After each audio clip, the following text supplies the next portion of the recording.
Formula One is a sport that's constantly adapting and changing, whether it's the rules and regulations or the teams trying to get the most out of any technical advantage they can find. And there have been plenty of technical changes and inventions in Formula One to get our teeth into, as we here at GPFans bring you our 10 most important technical innovations in Formula One's history.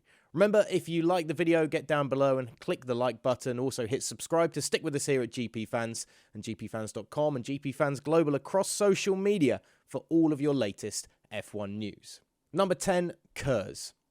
Brought in 2009, KERS was introduced to help F1 become a greener sport in the eyes of the public and to help promote overtaking on track.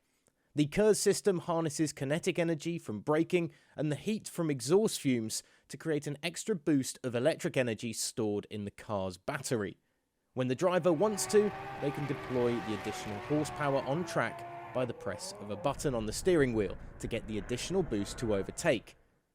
We often see KERS being used, however, for defense as well as attack, with drivers draining the battery to fight against cars behind them that have DRS deployed. When it was introduced, the system was clunky and heavy for teams to adapt to and get into their vehicles, so much so that Brawn and Red Bull didn't even use KERS during their title battle in 2009.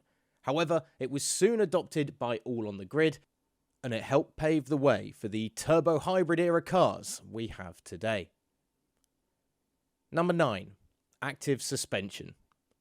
Lotus in the early 1980s originally created the suspension where a computer hydraulic system kept the car at the same ride height across a single lap, adapting to the bumps and undulations of an F1 track. Lotus would shelve the idea before returning to play with it in 1987, where they would be joined by Williams, who were also trialling a similar system. When Ayrton Senna won the 1987 Monaco Grand Prix for Lotus, it was the first win by a car with active suspension fitted, with Nelson Piquet also using it in the season to take a race win for Williams at Monza. The system would be dropped again until 1992, when Williams once more booted up the idea with a far more sophisticated adaptation that sent Nigel Mansell and Alain Prost to their Drivers' Championship victories over the next 2 seasons, before the FIA stepped in and banned its use at the end of 1993. Number 8. Mid-engine placement.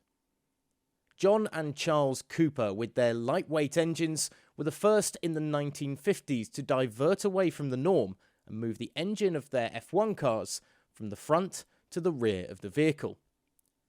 After the initial running of their new concept in 1957, 1958 saw the season opener in Argentina won by Sir Stirling Moss in his Cooper Climax rear-engine car, and suddenly the big boys of F1 were paying attention to the British team that were challenging the established order of the sport. A year later, Jack Brabham became the first driver to take a Drivers' World title in a rear-engine car, backing up the feat again in 1960. In fact, every driver to win the Drivers' World Championship since then has had his engine stuck behind them rather than in front. Number 7. The Monocoque Chassis. F1 cars used to have a load-bearing chassis with the bodywork then built around them.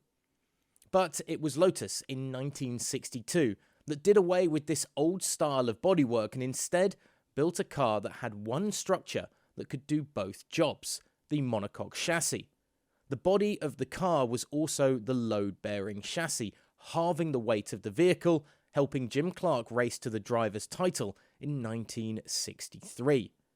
Modern F1 cars are still using a monocoque design to this day, with the current cars on the grid still heavily linked to the original concept from over 50 years ago. Number 6. The SemiAutomatic Gearbox.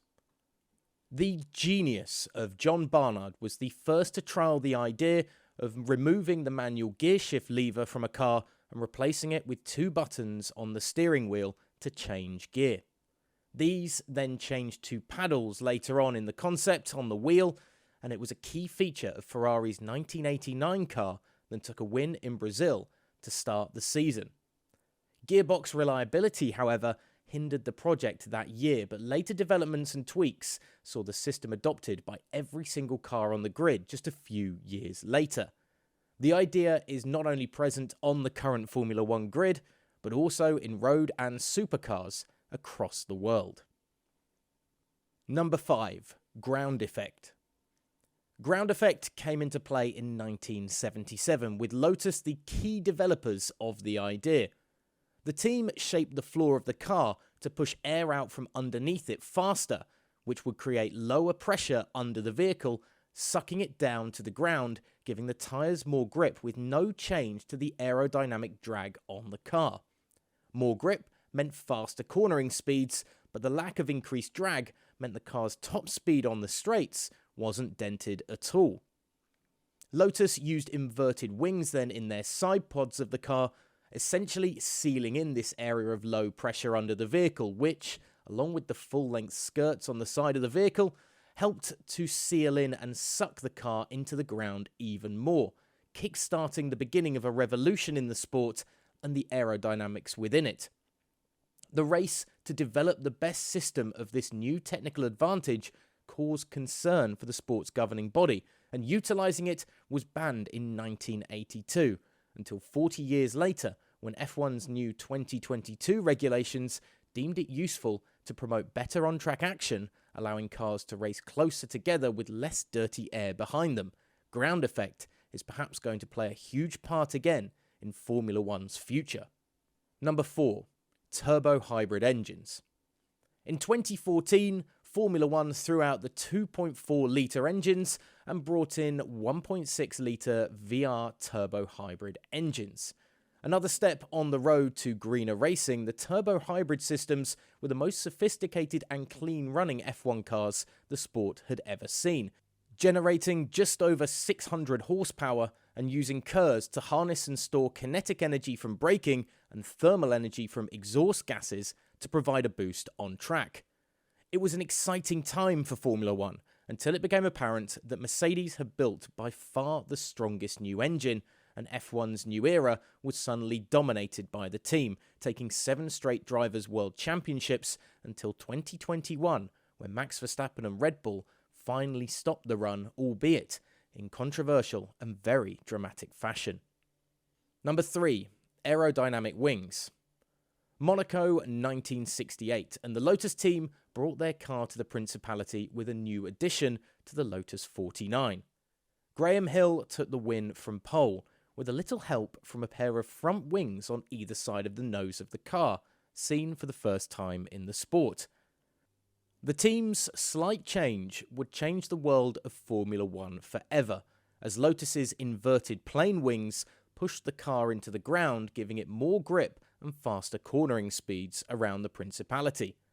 It wasn't long before other teams were testing and using wings on their vehicles of varying sizes and shapes, with Formula One's regulators having to step in to legislate their development.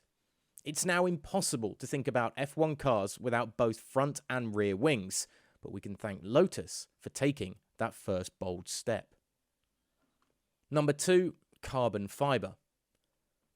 McLaren's 1981 car, the MP41, was born and was the brainchild of John Barnard, who just keeps cropping up on this list. The car was light, fast, and, as shown from a huge crash at Monza that year, strong and durable, with driver John Watson walking away from the incident unharmed. The reason behind all of this was that McLaren had given Barnard the chance to build a monocoque chassis from carbon fibre, the first of its kind in Formula One. Many had scoffed when the idea was initially proposed by Barnard, but the speed generated from the lightweight car and the incredible safety benefits the vehicle provided by the carbon fibre's durability meant that McLaren was suddenly onto a huge winner, eventually adopted by everybody else on the grid and staying in the sport, with the majority of a car in Formula One today still made up of the material. Number 1, the Halo. The most recent development in Formula One, but a change that has already saved lives in the sport. The Halo was a controversial addition for some fans when it came into F1 in 2018. However, the protective ring above the driver's head and the strip down the centre of the cockpit has taken nothing away from the feeling of open cockpit racing, while adding an immense level of strength and safety to the vehicles. Lewis Hamilton in Monza in 2021, Romain Grosjean's crash in Bahrain in 2020, and of course Zhou Guanyu's crash at Silverstone in 2022, and many others as well, have already seen the halo save their life, and there is no doubt that it will continue to be implemented in the sport for generations to come. It may well be the biggest step in the modern era of F1 in terms of improving driver safety, and is another game changer in the sport. So are there any technical developments that we've left out on our list? Let us know in the comments section below. Hit the like button and subscribe to stick with us here at the channel throughout the whole of the 2023 season. And for your latest F1 news and views, gpfans.com and GPFans Global across social media.